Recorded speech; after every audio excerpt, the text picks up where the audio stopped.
はい、皆さんこんにちは。あつこアンナです。愛犬のライちゃんです。今日は私が日本で、クリスチャンになってから今の夫に出会うまでその17年間ずっと結婚を願っていたのに、その願いがなかなか叶わなくて苦しかった時代があったんですけれども、そのお話をしたいと思います。クリスチャンと結婚したいっていう強い思いがあったからこそ、出会いが本当に少なくって、私の場合はとても悩みました。しかも周りからはクリスチャン以外にも視野を広げた方がいいんじゃないって言われることもよくありました。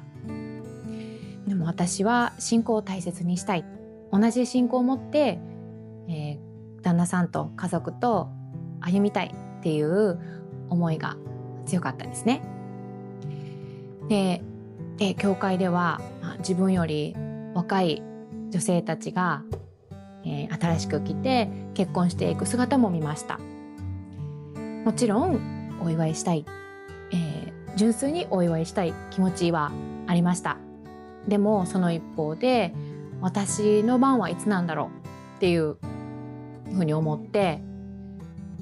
胸が痛むことも何度もありました。そんな時間が経っていく中で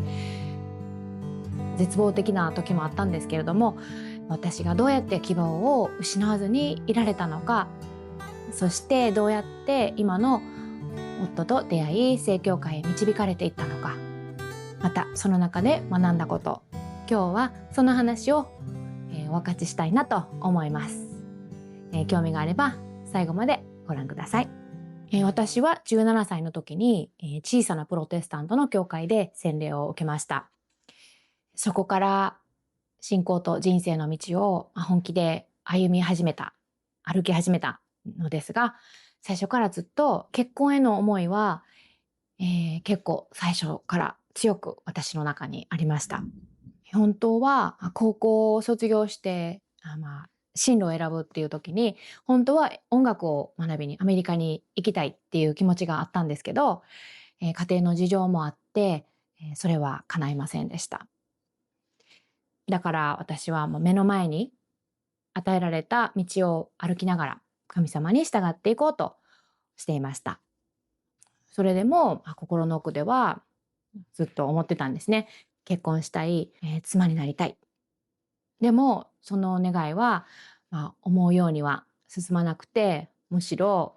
何度も傷つくことになりました。母を26歳の時に突然亡くしたことも、そして恋愛もうまくいかず、私は本当にもうどん底に沈んだような気持ちに、なっていました。さらに自分の中にこう大切な人に拒絶されることへの大きな恐れがあるっていうことにも、気づいたんですね。そんな時期を経て私は少しずつ自分の心と向き合うようになりました。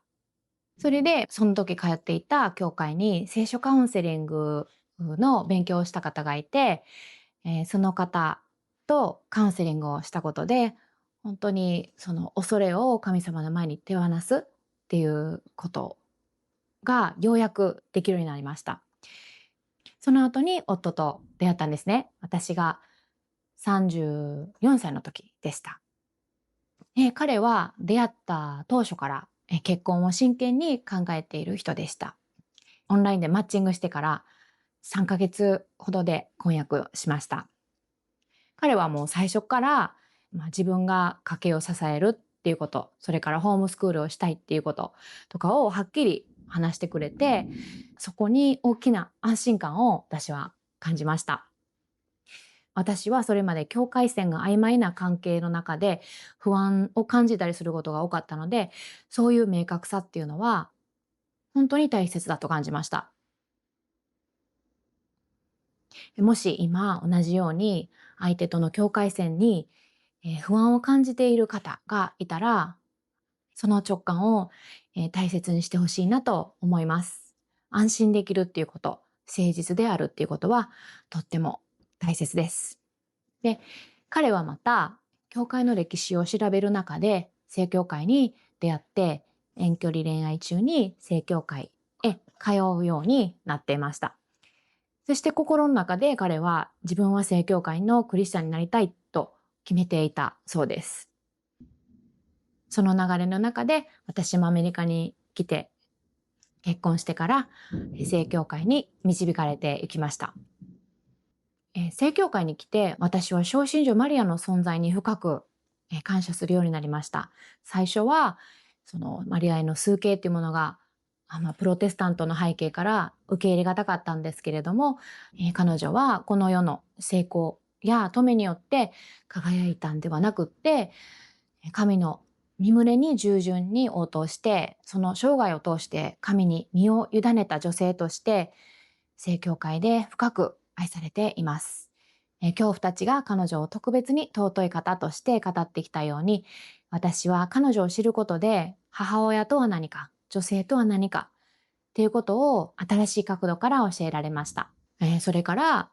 彼女に続く母であった聖人たちや妻であった聖人たち、修道女であった聖人たちの存在を通して女性として神様に作られたことの意味っていうのを本当に深く考え、また感謝するようになりました。正教会の中で私は女性としての尊厳と召しっていうものを前よりも健やかに見つめられるようになったなと思います。もし、視聴者様の中に、結婚を願っているけれども出会いがなくて悩んでいる方、またクリスチャンとしての婚活がどんなものか知りたい方がいたら、あるいは女性としての生き方や正教会の女性観に興味がある方がいらっしゃったら、この話が少しでも皆さんの心に届けば嬉しいです。神様は私たちの願いを無意味にはなさらないっていうことを、自分自身の結婚への憧れ、そして悩み、そして夫との出会い、正教会との出会い、を通して教えられました。そして、今も学んでいます。今日は短いですが、最後までご視聴いただきありがとうございました。今日のこの動画についてもし感想があればコメントで教えてください。それではまた次回の動画でお会いしましょう。